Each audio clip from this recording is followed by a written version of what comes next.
Oh, I'm just looking at pictures of my baby. Oh, look how cute it is. Baby. Whoa. Oh, hey.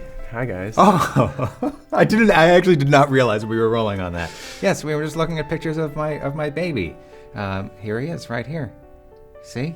Yeah, this is the reason that This is the reason that this episode is so late. Coming out 2 months late. Yeah, welcome to Polite Fight. I am John Teti, your editor-in-chief, here with your senior producer, Gus Spellman. We are here belatedly to talk about Fargo episode 9 and 10 because so many of you were so nice and got in touch with us and said you'd still like us to go back and talk about the tail end of Fargo, which is very moving to me, so let's do it. We have a lot to talk about. I'm not sure we're going to be able to fit even half of it into one episode, but we're going to try to wrap up the season as best we can. I have a comment here from one of our old friends. Oh, great. Meth Lab Shenanigans. Yes, featured previously on the show, right? Yes, Yeah, sir. okay. And he did not really like the finale that much. He feels like if the show had ended the previous episode, he would really have missed nothing. And, I don't agree that I would have missed nothing with this last episode. I think it gives us a lot. I will agree with Meth Lab Shenanigans insofar as episode 9 could have been a perfectly suitable end to the season. And I think it's fine to think of episode 10 as something of an epilogue that sort of has these thematic echoes that I think wrap up the season very nicely. Let's talk about the narrators that open each of these 2 episodes, right? Martin Freeman, he's back, our old season 1 friend. I loved this because we didn't do Polite Fight for season 1 of Fargo, but if we had, you would have learned that my theory of Lester was that basically he had this audacity, this devilish audacity to believe that he could rewrite his own story. So I love that he is supposedly the author of this book of true crime in the Midwest, like he is literally going to be writing his own story. We get another story at the beginning of the finale, Betsy's story of her dream. The thing that I think is so interesting about this dream and that really sells this episode to me is there's one specific shot, and it's Hansi in front of the burning oil drum. Everything else that we see in her dream either has happened or will happen. We know it because we've seen it in season 1. Molly grows up, Lou's still around, Walmart does exist. Like all this other stuff is real and we know it happened or will happen, except for this shot of Hansi, which we later learned did not happen. It is made up, absolutely made up in Peggy's mind by Peggy. And so she sees this one thing that's not real, and it's just given me food for thought for months. I don't really have a good explanation for all the different ways that it affects our viewing of this episode. To me, it links Betsy and Peggy because they both have this hallucination of Hansi. And to me, the why comes from a scene elsewhere in this season finale, which is when Peggy and Lou are driving back to Laverne. She talks about some of the stuff that you and I talked about all season, which is that she wanted to determine her own narrative and did not want her story to be determined by someone else. I mean, she practically took the words out of her mouth. It was very gratifying to watch that scene. And Lou just says, "People are dead, Peggy." and he's right, but also he doesn't really let her plight resonate with him. And it was reminiscent to me of the distance that we saw between Lou and Betsy from the beginning of the season. Our first Polite Fight, you and I talked about the split screen and how that split screen type composition was used to show this distance, because I think it's sort of the same thing. It's like Lou can only see things literally. You know, he can only see things in literal terms. He can't see them as stories, really. Peggy and Betsy, they can both bring in things that are outside of the literal world and use them to make sense of what's happening in their lives. Peggy and Betsy, I think, are opposites in terms of the way that they use stories. How are they opposite? When Peggy uses these things, she's using it to switch the story that she's in around to be something different than it was before, because she's not happy with the current story. When she draws from fiction, all the stories from the magazines that she reads. For her, it's a new story. Something made up is a way to get into a new story. Okay. For Betsy, something made up is a way to, I think, ground herself in her own story. I think that she uses it in a useful way that helps her make sense of things, and Peggy uses it in ultimately an unuseful way. You think the Hansi image is useful to her? Yeah, I think that it just makes her story clearer. They could have done Betsy's scene without the Hansi image. It could have just been birthday party celebration and the war pigs, people getting shot outside the hotel. It would still have felt chaotic, but it's just like that image reads for us immediately, even though we don't know the context that's coming later. Okay. I don't know. It's a little convinced. It's not a little shaky. Yes. Yeah. I don't know. I feel bad that I don't have something solid, but I think that that's also part of what this show is. I don't think that this show for you. I don't. Well. I don't think that the show wraps everything up neatly in a bow for you, and I think that's part of what makes it effective, is that you have to bring yourself into it. Do you want to give me your takeaway of the UFO scene before I jump in? No, I'd like to hear yours first, honestly, because you said, I think in our last taping, that you did not think the UFO was going to materialize at all. I'm not sure I said that. I think I said that the UFO didn't need to materialize, but maybe I did. You said, I'm starting to think that the UFO will not amount to anything. Okay, that is a direct quote. So I'm just curious whether you liked this or not.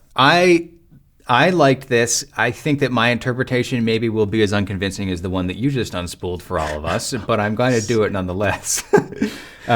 For me, the UFO arrives and it's these spotlights, right? And I've talked about the UFO as this spectator force and how just being a spectator with some distance from these events, how does that affect you, okay? And I think there's a number of ways to come at this, but here's how it resonated with me. So the spotlight comes down, Lou kills Bear, and then it's pretty much Lou and Hansi are left, the two men in red. Now, Hansi has been referred to as the Red Man a number of times throughout the season. I don't think that's any accident. And we've also seen Lou in this very reddish getup he always wears, right? I think that Lou and Hansi are kind of two sides of the same coin. They've both been witness to this unspeakable chaos in Vietnam, right? Which is this specter that hangs over the whole thing. And I think that Lou witnessed the chaos and resolved to exterminate it, and Hansi witnessed it and it basically became part of his being, right? I think that the implicit question that the presence of the UFO raises is, what does seeing this gruesome, lawless chaos make the people in the UFO think about humanity? I don't think that question is particularly important as it applies to the aliens or whatever's up in the UFO, but I do think it's important as it applies to Lou and Hansi, who also witnessed chaos of their own and had their view of humanity changed by it. And I think that the UFO serves to emphasize that by acting as a spectator on another level above them. This is interesting that it works so well for you, because I said the opposite. I said that I want to see it materialize in some way, because I thought otherwise it would be cheating. In some tangible, plot-based way, you're saying. Yes, and I actually think that what they ended up doing is cheating even more. I'm not saying I disagree with anything that you're saying, but I think that the effect on the story is that they were able to write things to a point of like the most desperate moment. Like, it's over, like it's going to end, and then literally just Deus Ex Machina. And to me, even though it's a very engaging, interesting, and different way to set up this Deus Ex Machina, that doesn't change the fact that I feel like it's cheating a little bit. Now, obviously, you could easily say like, well, it would have been just as easy for Lou to kick him in the nuts and then get the upper hand that way. Yes. See, I think it's a climactic moment for this tension between story and reality, because it's sort of a manifestation of that tension that has played out throughout the whole Fargo work. Yes, I agree. I totally agree, but I also I don't find it cheating at all. I think that it is cheating in terms of the plot. And I think that it is a little on the nose in terms of talking about, in terms of what like I'm saying. setting up like a real conversation about That's fair. I want to tie something back to my review of the season premiere. I talked about white and red and just this very simple motif of white and red, and how I view white as sort of this unspoiled, mannerly exterior that is exemplified in Minnesota Nice, and red is chaos. Red is bloodshed and chaos. I think you were talking back then about about the waitress's I was blood talking in the back snow. then about the blood in the snow and the blood in the milk. milkshake, Yeah, yeah. right? So when you see the cops all in white t-shirts, you know they're dead because you know those beautiful white canvases are going to get red all over them by the end of it. Even Hank, his shirt looks white in the lighting that they have, even though we know it's more of a cream color, I think, right? But he gets shot too. There's no white that goes unmolested. I didn't think the Mike Milligan ending was so bad. Apparently, our friendly commenter wasn't too pleased with it. It was a little on the nose for me. It was a little like, oh yes, he got exactly the opposite of what he really wanted. Like, I guess you should be careful what you wish for. Like, I don't know, that didn't really like work for me so much. See, I see it's appropriate, but it's like too appropriate. I hear you. I can see that. I can see that objection. To me, there's two shots that I carry in my mind from these last two episodes of Mike Milligan. One is of him in the car with this beautiful vista before him. He looks like a desperado. He's practicing his gun. he's playing with his gun, right? He's sort of practicing his gun skills, and then it's just he ends up in this corporate world, and this is how things are done from now on. The era of the desperado is over, and Mike Milligan just happened to end up on the wrong side. All of the it. deals are made on the golf course, which is like the last place he's the going to lamest type of like natural vista, like this thing that approximates like a natural vista. Yeah. It's just so much the opposite of what he wanted that it holds no like emotional impact for me. I couldn't even feel sorry for him because I just felt too disconnected from what they were doing. It didn't interest me. I think that's my overall takeaway from the ending is that even though it worked,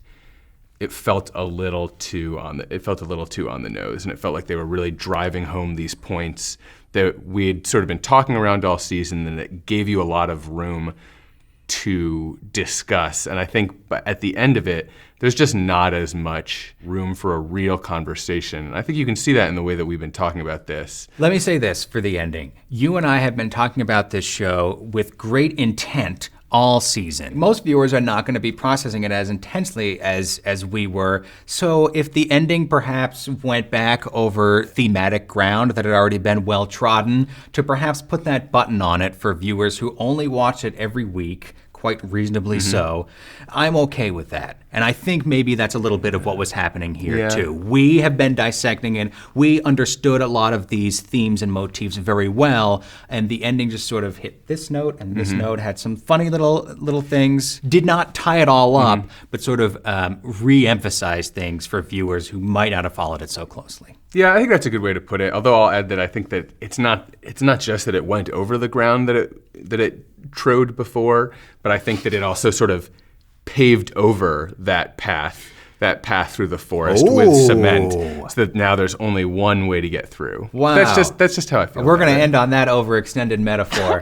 Hey, thank you so much for watching Polite Fight for Fargo all season. Boy, we sure loved having your comments, and watch Polite Fight for Better Call Saul now, which is our next thing. That's next up. It's going to be great. And, who knows what the future holds, but I sure would like to do this again for Fargo if it comes up again. I think spring 2017, so we've got a whole year to prepare. Oh, wow. Will we still be here? Who knows? Will the AV Club exist? Will the United States exist? Who knows what the future holds in this crazy mixed up Trump, Bernie Sanders world? With that, I will say goodbye. Thank you for watching Polite Fight this season. For Gus Spellman, I'm John Teti. So long for now. Bye, guys.